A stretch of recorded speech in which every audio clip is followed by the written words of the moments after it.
The call came in at 3:15 a.m., but it wasn't the sound of breaking glass or screams that concerned Detective Alistair Finch. It was the absolute silence of the room and the thing left on the floor. The victim, Dr. Julian Harker, was an antiquarian and recluse living in a small, isolated apartment. The apartment was a perfect sealed room. The windows were locked and secured, and the single front door required a retinal scan to open. Only Harker had that scan, yet Harker was gone. The door was locked from the inside, the system secure, and the building log showed only one entry time. Harker's arrival 12 hours earlier. No exits. The apartment was cold, sterile, and perfectly untouched. There were no signs of struggle, no forced entry, and no hidden tunnels. Dr. Harker had simply vanished. But on the polished wood floor, directly beneath where Harker's armchair should have been, was the clue that broke every rule of physics. It was a shadow. It was clearly defined, the outline of a man sitting upright, head slightly bowed. It was dark, dense, and perfectly cast. Detective Finch immediately moved his inspection lamp to the left, then to the right, attempting to locate the light source that created it. There was no source.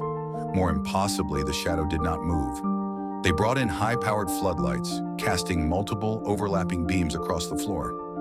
Each beam created a new, conventional shadow of the furniture, the carpet edges, and the detective's own boots. But the original shadow of Dr. Harker remained fixed in place, as if it were painted onto the wood itself. It was completely independent of the actual laws of light and projection. Forensics ran every test imaginable. It wasn't staining, nor was it discoloration from chemicals or heat.